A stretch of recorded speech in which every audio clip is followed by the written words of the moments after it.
नमस्कार दोस्तों, आज आपका स्वागत है हमारे चैनल पर एक नए वीडियो में। अगर हमारे चैनल को आपने सब्सक्राइब नहीं किया है तो आपसे अनुरोध है कि हमारे चैनल को सब्सक्राइब करें, लाइक करें और हमारे वीडियो को पूरा देखें। तभी आप हमारे वीडियो में जो भाव व्यक्त किए गए हैं या जिस विषय पर चर्चा की गई है उसके बारे में पूरी जानकारी ले पाएंगे। इससे पहले मैंने एक रिटायरमेंट प्लानिंग पर वीडियो बनाया था, आप लोगों ने देखा होगा, जो कैसे अपने रिटायरमेंट की प्लानिंग करें। उसके बाद कुछ श्रोताओं और मित्रों का कहना हुआ कि आपने तो ये प्री रिटायरमेंट की प्लानिंग बता दी, पोस्ट रिटायरमेंट के लिए भी एक वीडियो बनाइए। तो आज हम पोस्ट रिटायरमेंट या रिटायरमेंट के बाद अपनी ज़िंदगी कैसे आप जिएं, इस पर ये वीडियो आज हम चर्चा कर रहे हैं। अब हम पोस्ट रिटायरमेंट पर चर्चा करेंगे। रिटायरमेंट तो सच्चाई है, हर किसी के ज़िंदगी में आनी है। तो इसमें हम पोस्ट रिटायरमेंट में लोगों को हम दो भाग में बांटते हैं। पहले भाग में वो लोग आएंगे जो किसी ऑर्गेनाइज्ड सेक्टर से या सरकार कर्मचारी के रूप में रिटायर हुए हैं। दूसरे में जो सेल्फ एम्प्लॉयड लोग थे या अनऑर्गेनाइज सेक्टर के थे। पहले हम चर्चा करेंगे सरकारी कर्मचारियों के बारे में। सरकारी कर्मचारी भी दो तरह के होते हैं, एक पेंशन युक्त और कुछ बिना पेंशन वाले। अब तो बहुत लोगों को पेंशन नहीं मिलेंगी, तो पेंशन युक्त जो होते हैं उनकी चर्चा करेंगे। वो क्या करें? पेंशन युक्त जो होते हैं उन्हें सबसे पहले अपना ये कैलकुलेट करना है कि रिटायरमेंट के बाद क्या उनके पेंशन में जो राशि मिल रही है उससे उनके आगे के खर्च चल जाएंगे। अगर चल जाते हैं बहुत अच्छी बात है।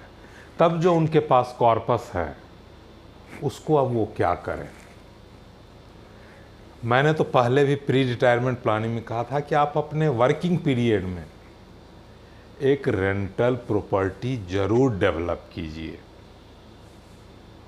आपने रेंटल प्रॉपर्टी डेवलप कर लिया, अच्छी बात है। नहीं किया है तो अपने कॉर्पस से का 40% तक का रुपया खर्च करके एक रेंटल प्रॉपर्टी आप जरूर लें। अब कहेंगे कि आप 40% हमने तो खर्च कर दिया, बचे हुए पैसे का क्या करें? बचे हुए पैसे का आप भारत सरकार की कुछ योजनाएं हैं उसमें डालिए। जैसे senior citizen deposit scheme. Senior citizen deposit scheme में आप अधिकतम 30 लाख रुपए तक जमा कर सकते हैं। ये पोस्ट ऑफिस में खुलती है, भारत सरकार के यहाँ आपका पैसा है। इसमें 8.2% का ब्याज हर तिमाही पर मिलेगा आपको। ये आपको सीनियर सिटीजन्स के लिए स्पेशल स्कीम है। आपने कहा कि हमारे पास, आपके पास अगर कॉर्पस बड़ा है तो आप 30 लाख अपने नाम से, 30 लाख फिर अपनी मिसेज के नाम से, 60 लाख रुपया आपने लगा दिया। उस कॉर्पस से एक हैंडसम इंटरेस्ट आने लगा। बचे हुए पैसे में आप 15 लाख रुपये MIS में लगा लीजिए। अब कहिएगा फिर तो हमारे पास बहुत सारे पैसे आ, हम कह रहे वो पैसे आ रहे हैं, अच्छी बात है, उसको आगे क्या करना है उस पर भी हम विचार करेंगे। सबसे पहले अगर आपके खर्चे आपके पेंशन की आमदनी से चल जाते हैं तब तो आप रेंटल इनकम हो, सीनियर सिटीजन डिपॉजिट से पैसा आवे या मंथली इनकम स्कीम जो पोस्ट ऑफिस जो हमने सजेस्ट किया उससे जो पैसा आता है उसे आप कैसे निवेश करें। अगर आपका पेंशन से आपका पूरा खर्च नहीं चलता है, सबसे पहले आप उसमें अपने रेंटल इनकम से को जोड़ कर देखिए। अगर रेंटल इनकम जुटने के बाद आपका खर्च चल जाता है तो इन पैसों का क्या करें? तो अब आपने जो पैसा सीनियर सिटीजन डिपॉजिट स्कीम या monthly income scheme post office की है उसमें डाल, उससे जो आपके पैसे आ रहे हैं उससे आप पोस्ट ऑफिस में ही एक रेकरिंग डिपॉजिट या बैंक में एक रेकरिंग डिपॉजिट खोल लीजिए, जो उस इंटरेस्ट को पुनः आप निवेशित करते जाएं, जिससे कि आपको 11% का रिटर्न मिले। आप निवेशित करेंगे, आपको अच्छा खासा रिटर्न, और वह पैसे आप संचयित होते रहेंगे आपके। आप बच गए थे आपके पास रेंटल प्रॉपर्टी के बाद 60% पैसे, उसमें से 40% आपने सीनियर सिटीजन डिपॉजिट और मंथली इनकम स्कीम में डाल दिया।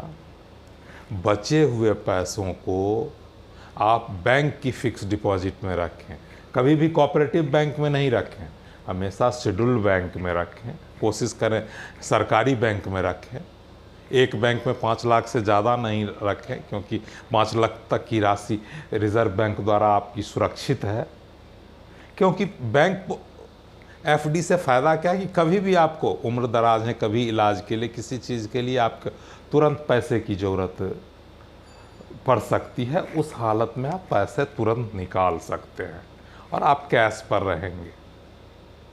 इस तरह से आप अपने, अगर आपने पहले रेंटल प्रॉपर्टी खरीद ली है, तब तो उसी जिस अनुसार हमने बताया है कि senior citizen deposit, monthly income scheme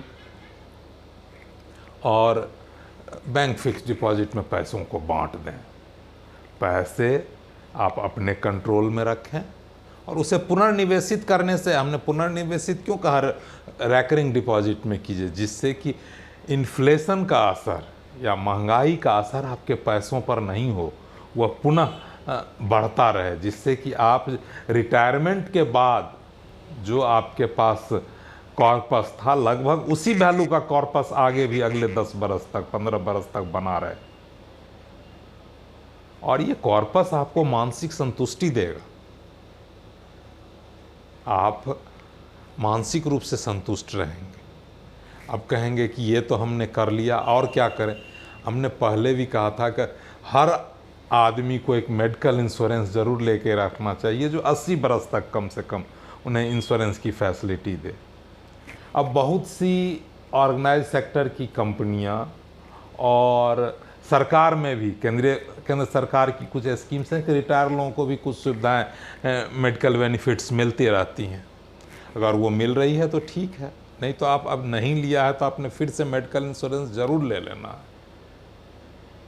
ये तो हो गया गवर्नमेंट एम्प्लॉय के लिए जिन्हें पेंशन मिलता है। जिन्हें पेंशन नहीं मिलेगा वो और ऑर्गेनाइज सेक्टर से रिटायर हुए लोग लगभग एक बराबर हुए। अगर पेंशन आपको नहीं मिलता है तो आपका कॉर्पस हर हालत में बड़ा होना चाहिए। ये मैंने अपने पहले वीडियो में भी चर्चा की थी। अब कॉर्पस आपका जो बड़ा है उससे क्या करें। आपने अगर रेंटल प्रॉपर्टी को डेवलप कर लिया अपने वर्किंग पीरियड में तो बहुत अच्छी बात है। आपने नहीं डेवलप किया है अगर रेंटल प्रॉपर्टी, तो आप उस राशि को पुनः, आप अगर 1 करोड़ का आपका कॉर्पस है, एक मैं उदाहरण दे रहा हूँ कि 1 करोड़ आप अपने अनुसार उसे कैलकुलेट कर लेंगे, तो 1 करोड़ के कॉर्पस में आप 40 लाख रुपए किसी भी रेंटल प्रॉपर्टी में को डेवलप करने या खरीदने में खर्च कर दें। आपने 40 लाख रुपए उसमें खर्च कर दिए, 35 से 40 लाख रुपए, बचे हुए पैसे में से 30 लाख रुपए आपने सीनियर सिटीजन डिपॉजिट में डाल दिया, 15 लाख रुपए आप 15 लाख रुपया MIS में डाल दिया। अब मान लीजिए आपका रेंटल इनकम 20,000 रुपये प्रति माह है। अब आप ये देखिए कि आपके खर्चे रेंटल इनकम से चल जाएंगे। अगर चल जाएंगे तब इस अमाउंट को पुनः RD के रूप में आप निवेशित करें, जिससे कि आपका कॉर्पस बढ़ता रहे। अगर रेंटल इनकम से नहीं चल पाएगा, आपके खर्चे ज़्यादा हैं, तो इसमें से आप आधी राशि जो प्रति माह आपके पास आ रही है वो आप अपने खर्चों में इस्तेमाल कीजिए और आधी राशि को ज़रूर आप पुनः RD में निवेशित कीजिए। जिससे कि आपके कॉर्पस की वैल्यू बनी रहे, ये बहुत ज़रूरी है। और तभी आप अच्छे रिटायरमेंट, पोस्ट रिटायरमेंट लाइफ जी पाएंगे। अब ये दोनों तो ऑर्गेनाइज्ड वाले, अनऑर्गेनाइज्ड वाले हो गए। अब हमें चर्चा करनी है जो सेल्फ एम्प्लॉयड लोग हैं, अनऑर्गेनाइज सेक्टर से आए हैं। मैंने सेल्फ एम्प्लॉयड लोगों और अनऑर्गेनाइज सेक्टर से आए लोगों सभी को हमने कहा था कि आप शुरू से जितनी जल्दी हो अपनी प्लानिंग शुरू कर दीजिए, डिपॉजिट शुरू कर दें। अब डिपॉजिट के बाद आपने क्या कॉर्पस बनाया है, क्या रेंटल प्रॉपर्टी डेवलप की है, इस पर आगे आपकी लाइफ निर्भर करेगी। अगर आपने कॉर्पस 1 करोड़ का डेवलप कर लिया है, कोई बड़ी बात नहीं है, हमने कहा था पीपीएफ में जमा कीजिए और अदर डिपॉजिट स्कीम। तो पुनः आप जिस तरह से हमने कहा ऑर्गेनाइज सेक्टर के लोग उस कॉर्पस का यूज़ करें रेंटल इनकम में, सीनियर सिटीजन डिपॉजिट में, मंथली इनकम स्कीम में, बैंक एफडी में आप रखिए और मज़े में रहिए। लेकिन अब तो आपको मैंने मज़े में रहने का लिए तो कह दिया, इसके साथ हमारे रिटायर लोग क्या गलतियां करते हैं वो भी हमें देखना होगा। सबसे बड़ी गलती हमारे रिटायर एम्प्लॉय क्या करते हैं या रिटायर आदमी व्यक्ति क्या करते हैं, जब रिटायर आते हैं उनके पास कॉर्पस होता है तो कई तरह के अनवांटेड लोग उनके पास आ जाते हैं। वो कहते हैं इस एनबीएफसी की स्कीम में पैसा लगा लो, आपको ये हम 20% रिटर्न दिलवा देंगे, ये होगा वो होगा। उसमें भूल के भी आप अपना निवेश नहीं करें। अपना कॉर्पस हर हालत में गवर्नमेंट अप्रूव्ड स्कीम या गवर्नमेंट स्कीम में ही डालें। पैसा नेशनलाइज्ड बैंक या शेड्यूल्ड बैंक में डालें, कभी कोऑपरेटिव बैंक में नहीं डालें। इसी तरह प्रॉपर्टी में खरीदने में भी बहुत से लोग आपके साथ सटेंगे कि आप वो प्रॉपर्टी खरीद लो, वो तो अभी इतने सस्ते में मिल रही है, आगे इतना हो जाएगा। ये क्या होगा नहीं होगा कोई नहीं जानता। आपको अपना कॉर्पस सेव करके रखना है। अगर आप अपना कॉर्पस नहीं रखेंगे सेव करके तो आपके रिटायर लाइफ मज़े में नहीं रहेंगे, हमेशा आपको कैश पर बैठे रहना है। इसी की तरह कुछ रिटायर लोग करते हैं कि सारा पैसा जो है सो बच्चों में बांट दिया, अपने खाली हो गए। मैं ये नहीं कहता हूँ कि आप अपने पैसे बच्चों में नहीं दीजिए, आप अपने पैसे का जो रिटायर्ड कॉर्पस है उसका 10% आप अपने बच्चों में बांटिए, लेकिन बाकी अपने लिए रखिए, हर हालत में अपने लिए रखिए। जब तक आप कैश पर नहीं बैठेंगे आप मानसिक रूप से शांति में नहीं रहेंगे, प्लीजेंट लाइफ नहीं जी सकते। क्या एक उम्र बीतने के बाद कैश की सबसे ज़्यादा ज़रूरत होती है। और एक सबसे बड़ी गलती जो आज रिटायर लोग कर रहे हैं, उस कारण वो बहुत परेशानी भी झेल रहे हैं, वो है अपना टैक्स रिटर्न नहीं भरना। आज रिटायर लोग कहते हैं मैंने तो रिटायर हो गया, आप क्या टैक्स भरना। अगर आप टैक्स पेयर रहे हैं अपने वर्किंग पीरियड में तो हर हालत में रेगुलर इनकम टैक्स रिटर्न भरिए, क्योंकि हर डिपॉजिट से मिलने वाला पैसा, रेंटल इनकम सारा टैक्सेबल है और उससे आपको बेनिफिट होंगे। अगर कहीं किसी बैंक से आपके इंटरेस्ट पर टीडीएस कट गए तो वो भी आपको रिफंड मिल जाएगा अगर आप टैक्स लिमिट में नहीं आ रहा है। इसलिए हर हालत में आप अपना टैक्स रिटर्न भरिए। 80C की बेनिफिट वाले भी कुछ डिपॉजिट्स कीजिए, जिससे अगर आपको लगता है कि हमें टैक्स लग जाएगा तो 80C की बेनिफिट भी लीजिए।